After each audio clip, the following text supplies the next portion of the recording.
साथियों, बहुत दिनों के बाद, लगभग 2 वर्षों के बाद हमारे डिपार्टमेंटल काउंसिल JCM का आगाज़ हुआ और वो भी नए रूप में। शायद पहली बार DC JCM की मीटिंग की अध्यक्षता चेयरमैन और CEO श्री सुनील शर्मा जी ने की और इसमें बोर्ड के सभी मेंबर शामिल रहे। हालांकि ये मीटिंग इसमें हमारे AIRF के 7 प्रतिनिधियों ने हिस्सा लिया फिजिकल रूप से, और बाकी सारे साथियों को जो डिपार्टमेंटल काउंसिल के मेंबर हैं, तो 11 लोगों को लिंक प्रोवाइड किया गया वर्चुअल के माध्यम से शामिल होने। 2 दिन की ये वार्ता बहुत ही मतलब बहुत ही अच्छे माहौल में हुई और तमाम विषयों जो हम लोगों ने उठाने का काम किया। Out of agenda opening speech में 110 आइटम्स मैंने उठाए, उनकी लिस्ट अलग से भेजी गई है आप तमाम लोगों को। आप देखेंगे उनमें हर विषय जो है वो महत्वपूर्ण है और कोई भी कैटेगरी, कोई भी सवाल जो रेल कर्मचारियों के दिल से जुड़ा हुआ है, उनकी वर्किंग कंडीशन से जुड़ा हुआ है, उनकी प्रोन्नतियों से जुड़ा हुआ है, उनकी लिविंग कंडीशन से जुड़ा हुआ है, किसी को भी हम लोगों ने छोड़ने का काम नहीं किया। उनके बच्चों के नौकरियों तक के इशू को हम लोगों ने टेकअप करने का काम किया। सैल्यूट स्कीम के बारे में जो महत्वपूर्ण सवाल बहुत दिनों से अटके हुए हैं और जो एजेंडा पर थे, खास तौर पर जिसमें विषय हमारे एक्ट अप्रेंटिस बच्चों का है, उस विषय को बहुत गंभीरता से उठाया गया और चेयरमैन ने कहा कि हाँ, हम महसूस करते हैं, मैं कारखानों में रहा हूँ, मुझे भी इस पीड़ा का एहसास है।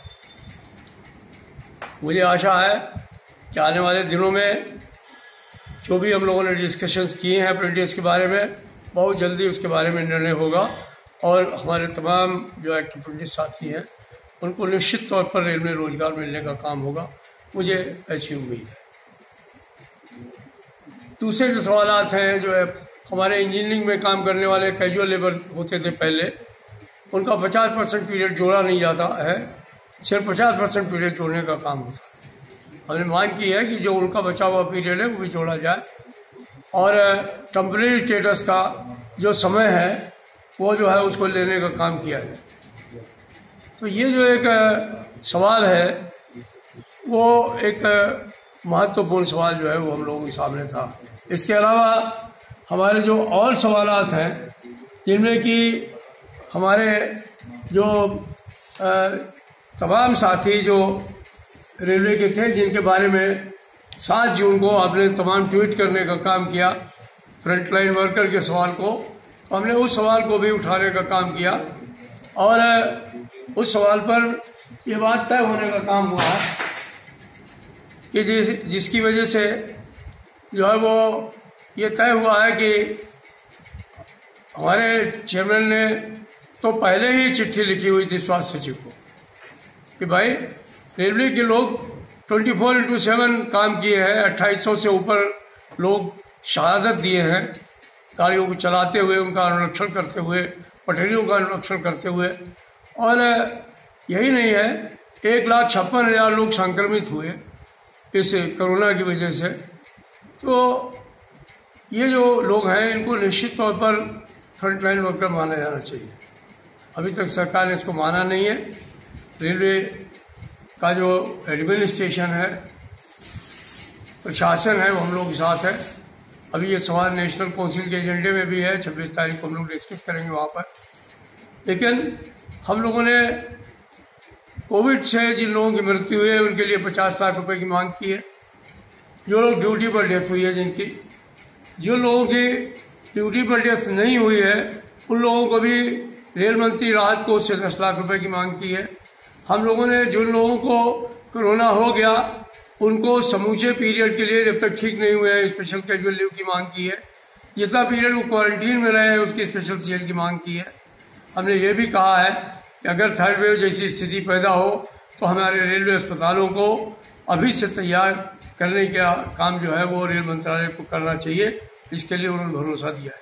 हमें खुशी है कि हमारे तमाम रेलवे हॉस्पिटल्स में हमारी मांग के ऊपर ऑक्सीजन के प्लांट लग गए हैं, तमाम कंसंट्रेटर्स आ गए हैं, वेंटिलेटर्स का प्रबंध हो रहा है। आने वाले समय में हम कोरोना से लड़ने के लिए काफ़ी तैयारी करने का काम कर रहे हैं। आशा है कि रेलवे में ईश्वर करे कोई भी साथी जो है वो ना तो संक्रमित हो और ना वो इस तरीके का संक्रमण हो कि उसे जो है वो परलोक सिधारना पड़े। इसके अलावा हम लोगों ने जो आदेश करवा दिए हैं वो ये है कि जो क्वार्टर रिटेंशन का आदेश 30/6 तक था वो अभी आगे बढ़ा दिया गया है। जो ट्रांसफर के आदेश 30/6 तक थे उसको भी आगे बढ़ाने का काम हुआ है। जो 20% हमारे जो सीनियर सेक्शन इंजीनियर थे उनका बंद कर दिया गया था, एक सहमति बन गई है कि वो 20% की बहाली होगी जो ग्रेजुएट इंजीनियर्स की, ताकि एक जो क्वालिटी है हमारे सीनियर सेक्शन इंजीनियर्स की वो बनी रहे भविष्य में। इसके बारे में भी चर्चा हुई है, इसको भी हम लोगों ने करने का काम किया। हमारे जो तमाम ट्रैकमैन और दूसरे साथी हैं पढ़े लिखे हैं उनके लिए 10% कटौती करके जो है वो उसको आगे भविष्य में एलडीसी ओपन को आगे मांग हमारी थी, उस पर भी चेयरमैन ने कहा है कि हम बिल्कुल इसको सहानुभूतिपूर्वक विचार करते हुए इसको लागू करने का काम करेंगे। जीडीसी को जो इम्तिहान नहीं हो पा रहे हैं 25% या 50% कर दिया गया है, उस पर भी दृष्टि रखी जाएगी और इस पर एक मॉनिटरिंग सेल जो है वो रेलवे बोर्ड का काम करेगा ताकि समय से ये जीडीसी होने का काम हो, ताकि हमारे बच्चों को प्रोन्नति मिलने का अवसर मिल सके। इसके अलावा 1800 के ग्रेड पे को 50% हमारी मांग है कि इसको 1900 में परिवर्तित किया जाए। तो अभी उस पर कुछ बहस चल रही है, लेकिन परसेंटेज घटाने की बात चल रही है, लेकिन चेयरमैन ने कहा है कि इस पर बहुत जल्दी फैसला करने का काम करना चाहिए ताकि तमाम साथी जो 15-15 साल से 20-20 साल से प्रोन्नति नहीं पा रहे हैं उनको प्रोन्नति का अवसर मिले और भविष्य में भी वो करियर प्रोविजन खुले उनका जो है वो कैडर स्ट्रक्चरिंग के माध्यम से। हमारे तमाम जो 4600 में काम करने वाले सुपरवाइजर्स हैं, सीनियर सुपरवाइजर्स हैं, सीनियर सेक्टर इंजीनियर्स हैं, उनके लिए हम लोगों ने मांग की कि 5400 रुपये जब एसएसओ का हो गया है तो अभी इस बारे में कुछ भी कहने के लिए रेल के पास नहीं है। इमीडिएटली उनको 5400 का ग्रेड देना चाहिए और ये हमारा नेशनल काउंसिल जीसीएम का भी इशू है। हम इस सवाल पर उम्मीद करते हैं कि रेलवे हमारे साथ खड़ी होगी। आज चेयरमैन रेलवे बोर्ड ने ये बात को कहा भी है कि ये मांग आपकी बहुत जायज़ है और हम भी इसके लिए आपके साथ पूरे तौर पर खड़े होने का काम करेंगे। एक रिस्क अलाउंस जो नहीं मिला है लोगों को, उसके बारे में कल 24 तारीख को डेट फिक्स हो गई है फाइनल करने के लिए। आशा है कि इससे तमाम लोगों की जो पीड़ा है, हमारे ट्रैक्शन के साथियों की, एसएलटी की साथियों की और तमाम साथियों की, वो पूरा होने का काम होगा। जो एनडीए नहीं मिल रहा है वो रेलवे के तमाम कैडर को 4306,000 से ऊपर वालों को, 43,600 से ऊपर वालों को मिले, इसके लिए रेल मंत्रालय हमारे साथ खड़ा हुआ है। हमें आशा है कि बहुत जल्दी उनको मिलना शुरू हो जाएगा। तमाम जो ट्रैकमैन कैडर है उनके कैडर में एमसीएम की पोस्ट नहीं है 4200 की, उस पर भी हम लोगों ने मांग की है कि उसको जो है वो करने का काम किया जाए। इसके अलावा जो हमारे प्रिंटिंग प्रेस के साथी हैं जो बंद हो गए हैं उनको हम लोगों ने रेस्टोर करने की मांग की है और जहां पर प्रिंटिंग प्रेस के साथी हैं उनको हम लोगों ने कहा है कि उनको इमीडिएटली जो है वो जो कैडर है उसके हिसाब से उनका प्रमोशन करने का काम किया जाए जो कि रुका हुआ है। तमाम जो एसएलटी के कैडर है उसका कैडर स्ट्रक्चरिंग नहीं हुई है, उनकी कैडर स्ट्रक्चरिंग हो।